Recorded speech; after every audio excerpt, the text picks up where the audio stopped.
Welcome boys. In this video we're going to be replacing the serpentine belt tensioner and pulley in this 2001 Plymouth Neon. I have to explain what I'm doing because there's no room in here to film and show you what I'm doing. So the tensioner is this big huge metal piece on the side of the engine here. It's so big it comes in a gigantic box. And the pulley is down yonder. You'll see it once I actually remove it. But to remove it, it is a royal pain. So I've already started taking some of this apart for the sake of time. There's an 18mm bolt here that's holding this mount to the engine here. There's a 10mm bolt here that has these two grounds attached to it. There are three 13mm for the power steering pump. One's up here at the 12 o'clock position, one at the 9, and then one at the 6 o'clock position. There are holes in the pulley that allow you access to get your tool in there. And then underneath the engine, I have the jack on the pan with the hockey puck here. This engine mount also had an 18mm in there. So those need to be loosened because we have to jack the engine up in order to gain access to the bolts that are securing the tensioner. One of them is this hex in here. If you can even see in there, I don't know because I can't see because there's a big huge glare on the screen that I'm trying to look at. So I imagine you can't see in there either because of this tire being so overexposed to the sun. But inside here, there's a T45 Torx. So I'm going to go ahead and continue what I was doing. Now that mount is disconnected in the top one. I'm going to pull the 313s out for the pump. Pick the pump up, move it out of the way.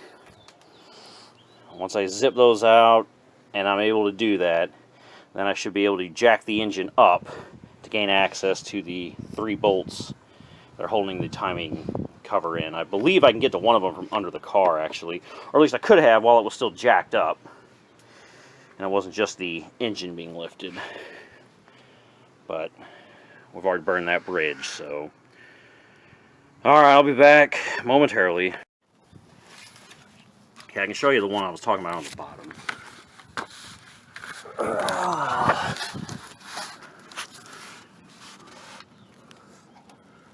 See it? Right above the crank there next to the tensioner. Well, the tensioner pulley. That's a 15, so I'll assume the other ones are 15, but I can't see them from here. I'm going to have to lift or lower the engine to do so. And then the other Torx I was talking earlier, the T45 is right there. Once I remove the T45, I should be able to lift the engine up and down. But while I can, I'm going to try to get that one off, because I think I can get off without having to lower the engine, but worst case scenario, I'll just lower it. And I'll have to get the other ones, I believe, by raising it. They're somewhere up there.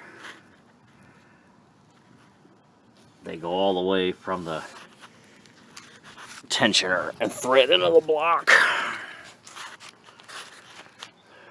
past the timing cover. Okay, boy, and that's the tensioner removed. These were 2 of the 15s.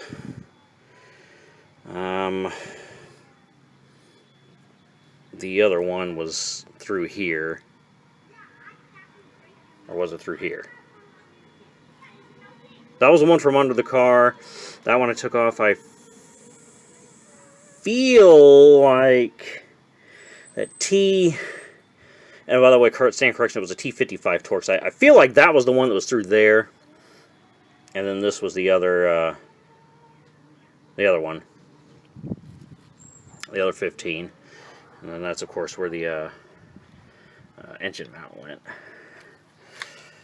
Pretty sure that one was threaded through one of those holes. And then that's it. It was a T55 Torx. T45 Torx is actually what is on the other side of this. right there. You can even see, there it is. It holds that pulley on. So, this is how far I had to lift the engine up. Now, in hindsight, if I would have known beforehand that this was all kind of required, I didn't realize I was going to have to lift the engine up this high. I would have, while I had the radiator out earlier, because the same day I filmed that video, I would have went ahead and done this, because now there's an excessive amount of stress on these cooling hoses, and I already filled it back up with coolant, so I can't just quickly zip it off. So, hopefully, we didn't just damage the new radiator, or cause any leaks by stretching these hoses, by lifting the engine up. So that is a thing, beware of that. If I could go back in time, that's the only thing I would change. As I would have, while I had the radiator out of the car, went ahead and jacked the engine up and then did all that. Because there would be no stress on the hoses, it would be much easier.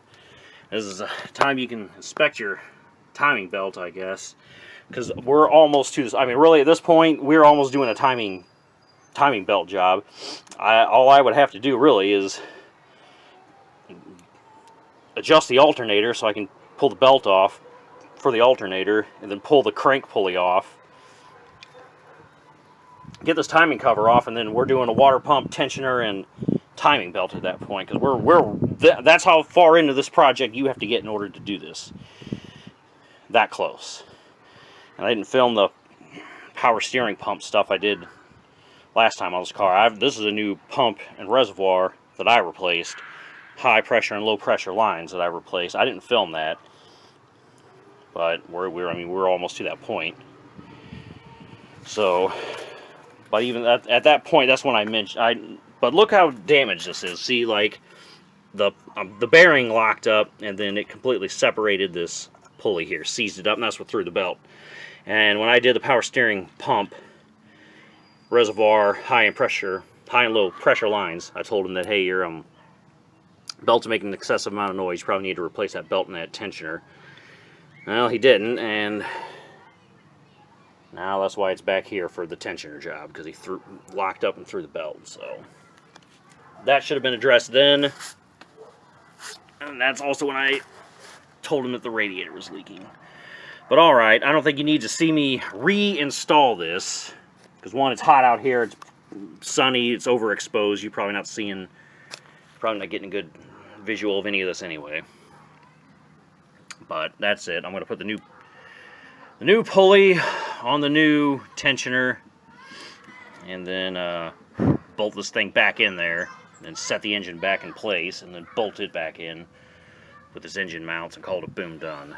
And then reattach the power steering pump. So there you go, boys. That's how you take this thing apart.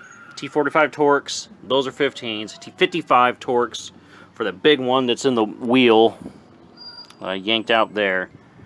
And then 13 millimeters for the power steering pumps. 18 mils for these guys. 15 mils, like I said, for the tensioner. And then the little 10 mil for those grounds. Alright, that's it. Hope you enjoyed the video. Hope this helps. Catch you in the next one. Thanks for watching, boys. Peace.